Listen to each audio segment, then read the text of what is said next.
Hello guys, నేను మీ Tej Gowda and subscribe చేసేసుకొని bell icon కొట్టి మన టాపిక్లోకి వెళ్ళిపోతాం. మనం చాలామంది వెయిట్ చేస్తున్నారు హై వందన వెబ్ సిరీస్లోని ఎపిసోడ్ నెంబర్ 25 ఎప్పుడు రిలీజ్ అవబోతుందని. ఇప్పటి వరకు వచ్చిన ఎపిసోడ్ నెంబర్ 24 వరకు అయితే చాలా బాగుండే. సో మోస్ట్లీ ఇప్పుడు ఎపిసోడ్ నెంబర్ 25 కోసం వెయిట్ చేస్తున్నాడు. సో నేను ఆల్రెడీ చెప్పాను అది అయితే రిలీజింగ్ ఆన్ May 24 అని. సో ఏమన్నా డీలే అయితే జస్ట్ 1 డే అవుతుంది. అది కూడా ఏమన్నా టెక్నికల్ ఇష్యూస్ ఫేస్ అయితే తప్ప అంతకుమించి అయితే డీలే అవ్వడు.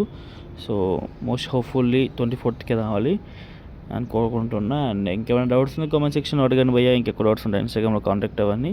అండ్ చాలా గ్రేట్ థింగ్ ఏంటంటే హై వన్ వెబ్ సిరీస్ ఇప్పటికీ ఇన్ని ఎపిసోడ్స్ రావడం అనేది చాలా పెద్ద విషయం అని చెప్పుకోవాలి. అంటే వేరే వెబ్ సిరీస్ అయినా మోస్ట్లీ తక్కువ ఎపిసోడ్సే తీస్తున్నాడు. తర్వాత సీజన్ 2లో అలా ప్లాన్ చేస్తున్నారు. కానీ హై వందన వెబ్ సిరీస్ అలా కాదు టీమ్. సో ఎపిసోడ్స్ పెంచుకుంటూ వెళ్తున్నాడు. సో అక్కడ మనకు అర్థమవుతుంది ఆడియన్స్ నుంచి మంచి రెస్పాన్స్ వచ్చింది కాబట్టి ఎపిసోడ్స్ అనేవి పెరుగుకుంటూ వెళ్తున్నాయి. సో ఇది great thing. So okay guys, ఎటువంటి డౌట్స్ ఉంటే కామెంట్ సెక్షన్లో అడగండి. ఇంకా ఎక్కువ డౌట్స్ ఉంటే ఇన్స్టాగ్రామ్లో కాంటాక్ట్ అవ్వండి. And that's all guys, see you మళ్ళీ. Bye bye.